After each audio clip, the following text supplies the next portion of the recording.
बीडमध्ये एका विद्यार्थिनीचा 2 शिक्षकांकडून विनयभंग करण्यात आला होता आणि या प्रकरणातला बीडच्या शिवाजीनगर पोलिसात गुन्हा दाखल झाला। यानंतर आरोपींना अटक करण्यात आली। 2 दिवसांचा पीसीआर देण्यात आलेला आहे आणि आज या पीडितेच्या कुटुंबियांनी बीडच्या अप्पर पोलीस अधीक्षकांची भेट घेतलेली आहे। त्यांच्यासोबत जे सामाजिक कार्यकर्ते होते ते माझ्यासोबत आहेत। काय सांगाल आज कुटुंबाने आणि तुम्ही सुद्धा अप्पर पोलीस अधीक्षकांची भेट घेतली, काय तुमचं म्हणणं होतं, काय निवेदन दिले?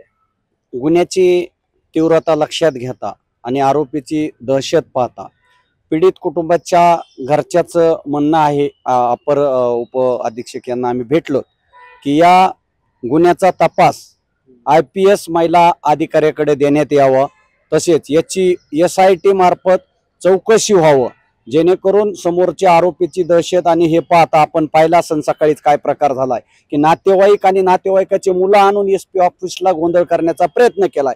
म्हणून त्या इतकं भयभीत परिस्थितीत देखील या ठिकाणी त्यांनी येऊन निवेदन दिलेलं आहे।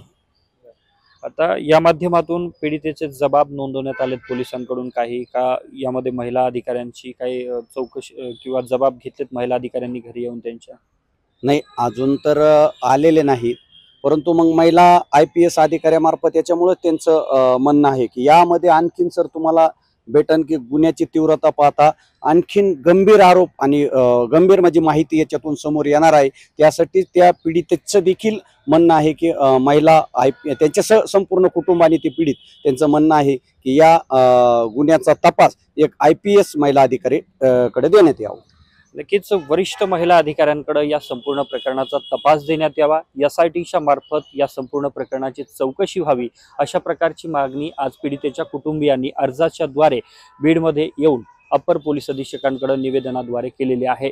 दुसऱ्या बाजूला या पीडितेला विशेष जबाब नोंदवायचा असून या जबाबामध्ये अतिशय धक्कादायक खुलासे असल्याचं देखील या ठिकाणी सामाजिक कार्यकर्त्यांनी सांगितलं आहे आणि त्यामधली जी माहिती आहे ती महिला अधिकाऱ्यांकडे देता येईल यासाठीची सुद्धा त्यांनी विशेष महिला अधिकाऱ्यांची नियुक्ती करावी, अशा प्रकारची मागणी केली आहे। कॅमेरामन विनोद समी, अशोक काळकुटे, TV9 मराठी, बीड।